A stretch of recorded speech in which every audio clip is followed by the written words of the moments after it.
You may conquer the failures of your past, but remember this, only what you do for Christ will last. Celebration Church, John's wilderness was in Judea, but God called you to the wilderness of Africa. God called you to the wilderness of the north side. God called you to the wilderness of Celebration Church. Your assignment is to preach in the wilderness. You got to preach whether they like it or not.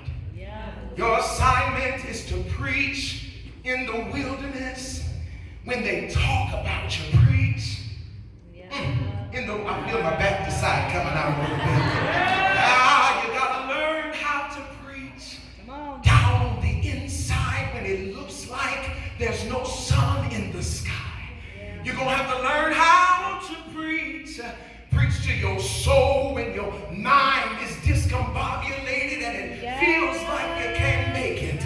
You're going to have to learn how to preach, but don't just preach any kind of thing. You got to learn how to preach what God told you to preach. Don't preach your own situation, but you got to preach the agenda of God. Now, when people get a platform, they want to do their own thing, but God, I've been in the wilderness long enough to know that you're going to structure me here. Hallelujah. How many of you know that God will give you structure in your wilderness? How many of you know that God will give you power in your wilderness?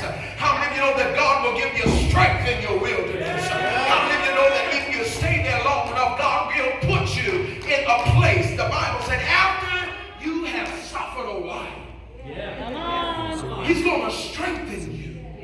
He's going to establish you. And He's going to make you perfect. Your job is to preach long enough.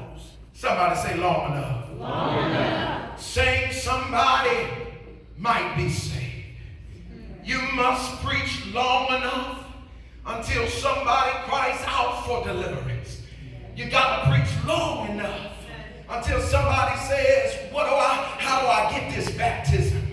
You got to preach long enough until somebody says, how do I learn how to pray like you?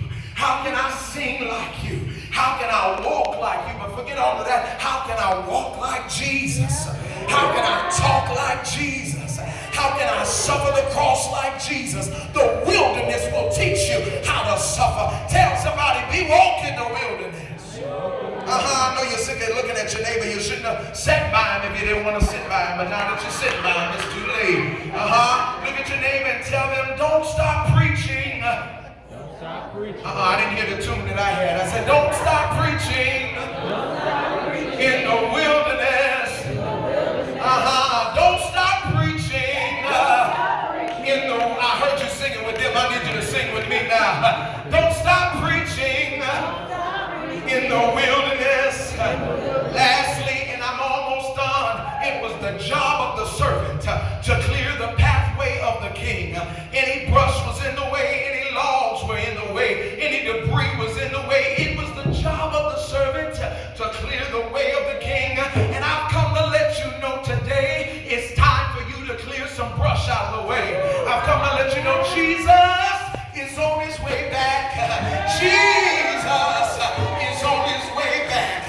And it's your job and it's my job to clear some brush out of the way. I know the devil's been trying to mess with you, but listen, I'm here to brush him out of the way. I don't know what he's trying to do in your life, but I'm here to brush him out of the way. I dare you to make pathway clear. I dare you to make the pathway clear. Listen, you're in the wilderness for a reason. I dare you to get up right now